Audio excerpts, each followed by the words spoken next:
최근 첼시의 경기력은 본머스전 0대4, 맨시티전 0대6. 아주 혼란스럽고 형편없고 망신스럽다. 제가 한 얘기는 아닙니다. 캐러거가 한 얘기예요. 사리 감독 경질 설, 램파드의 감독 복귀 설, 여러가지 썰들이 나오고 있습니다. 첼시 이제 어디로 어떻게 가야 되나요?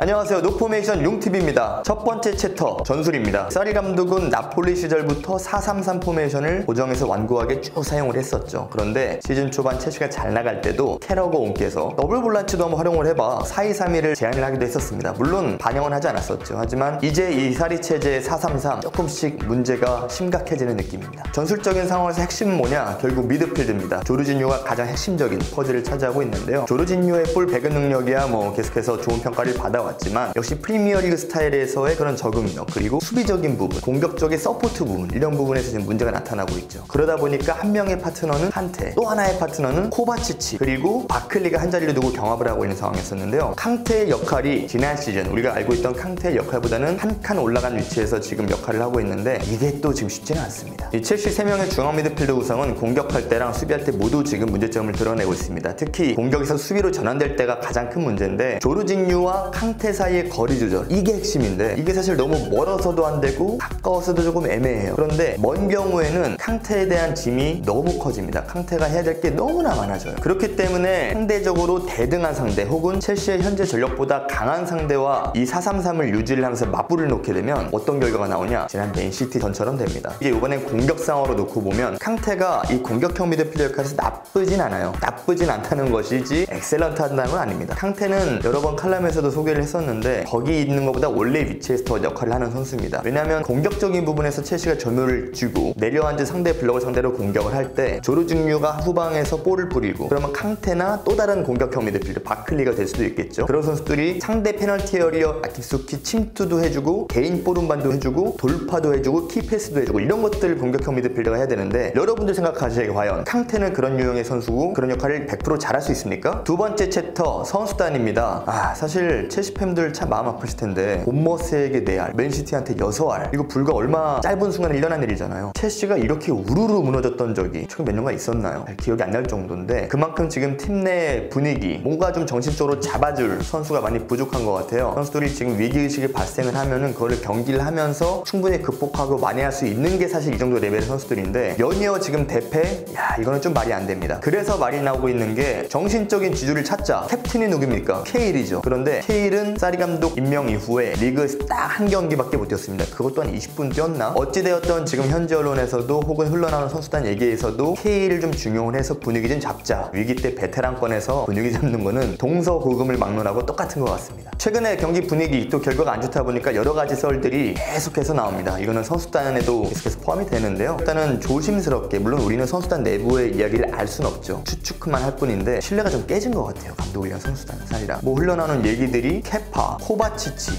첼시 괜히 온 것 같아. 심지어 칸테까지도 지금 재계약을 최근에 했음에도 불구하고 이거 팀을 좀 떠야 되나? 그런 얘기들이 흘러나오고 있습니다. 세 번째 챕터 구단입니다. 생각해보죠. 첼시가 2000년대 초반에 잘 나갔을 때 그 이후에 2010년대 이후로 넘어가서 리그 우승도 했습니다만, 지금 현재 기점으로 봤을 때 세계적인 탑 플레이력의 첼시가 매력적인 구단이냐? 우선순위의 구단이냐? 제가 보기엔 아닌 것 같습니다. 런던 생활 너무 좋죠. 그거 외에 어떤 메리트 탑 플레이어들에게 쉽게 찾지 못할 것 같아요. 또 한 가지, 그렇다면 최근에 전력 거환을 잘 됐었는가? 지루, 모라타, 자파코스타, 팔미에리, 드링크워터, 바카요코, 이런 선수들이 그동안 이제 영입됐다가 좋지 않은 결과를 만든 선수들인데, 이렇게 보면 이름만 봐도 알 것 같아요. 첼시의 최근 영입 전혀 훌륭하지 못했습니다. 늘 말이 많았지만 한 2시즌 조금 전에 팀을 떠난 에메랄도 디렉터가 떠난 이후에 사실상 첼시의 실세는 첼시의 어머니 마리아 그라노브스키아, 이분께서 지금 첼시의 실권을 잡고 역할을 하고 있는데, 글쎄요, 마리아 이 첼시의 어머니께서 과연 축구 현장에 대해서는 어느 정도 이해도가 있으실까요? 구단에 대한 마지막 이야기입니다. 첼시의 황제, 첼시의 전지전능한 슈가데디 로만 아브라모비치 구단주의 미래도 밝지 않습니다. 최근에 영국 정부에서 비자 발급에 대해서 좀 거부가 당했대요. 거기에 일단은 문제가 좀 생기면서 오랫동안 준비됐었던 스탠포드 브릿지의 증축 계획도 지금 보류가 됐고, 또 이런 것들이 문제가 생기면서 가능성이 현재는 뭐 그렇게 높진 않지만 첼시를 매각할 수 있다? 이런 얘기들 조금씩 나오고 있습니다. 구단에 이런 얘기가 나오다 보니까 선수단 분위기도 안 좋고 다 영향을 받잖아요. 그럼 이제 첼시 앞으로 어떻게 가야 되나요? 결론입니다. 첼시는 11월 말 토트넘에게 패하기 전까지 개막한 이후부터 18경기 동안 패배가 없었습니다. 저는 개인적으로 나폴리에서 사리 감독이 활동할 때도 챔피언스 리그나 그런 경기들을 보면서 사리 감독을 되게 좋아했어요. 그 스타일이 굉장히 인상적이었고 매력적이었습니다. 하지만 콩테 감독의 첼시의 스타일을 그렇게 3백 기반으로 잘 만들어 온 이후에 지금 그 바로 감독만 바뀌었을 뿐인데 전혀 다른 스타일의 축구를 비슷한 멤버들이 한다는 것 자체가 굉장히 놀랍고 또 어려운 일이긴 해요. 그래서 시즌 개막 이후 18경기 무패가 더 인상적이긴 하고요. 하지만 조르진유랑 사리 감독 하나 왔다고 첼시가 나폴리가 되지는 않습니다. 세리에 팬분들은 아시겠지만 사리 감독이 나폴리에서 나폴리의 스타일을 인지를 하고 그 팀을 완성하는데 생각보다 시간이 꽤 걸렸었거든요. 그 부분도 분명히 기억을 해야 될 것 같아요. 한 가지 더 핵심적인 포인트인데 사리 감독의 미드필드 구성 가장 중요하죠. 그 핵심 퍼즐이 조르진유입니다. 하지만 조르진유도 나폴리 시절 옆에 알란과 함식이라는 아주 훌륭한 파트너가 있었어요. 그런데 지금 첼시에는 누가 있나요? 그럼에도 불구하고 저는 여전히 사리 감독을 응원합니다. 하지만 스스로 전술적으로 유연해지지 않는다면 아마 첼시에서 남은 시간이 많진 않을지도 몰라요. 프리미어리그는 이제 전 세계적인 전략가들이 다 결집된 아주 난이도가 높은 리그가 됐습니다. 자신의 철학도 좋지만 자신의 것만 고집하면서 발전하지 않는다면 살아남기가 힘들 것 같아요. 과르디올라의 맨체스터 시티, 클롭의 리버풀, 이 두 감독이 초창기 팀을 맡았을 때 지금의 팀 스타일과 조금 다르듯이 이 두 감독들도 자신의 스타일을 변형해가면서 발전시켜 나갔습니다. 사리도 그렇게 해야만 살아남을 수 있고 발전할 수 있을 것 같아요. 그런데 이런 사실이 있더라고요. 사리 감독 커리어 역사상 메이저 대회 우승한 경력이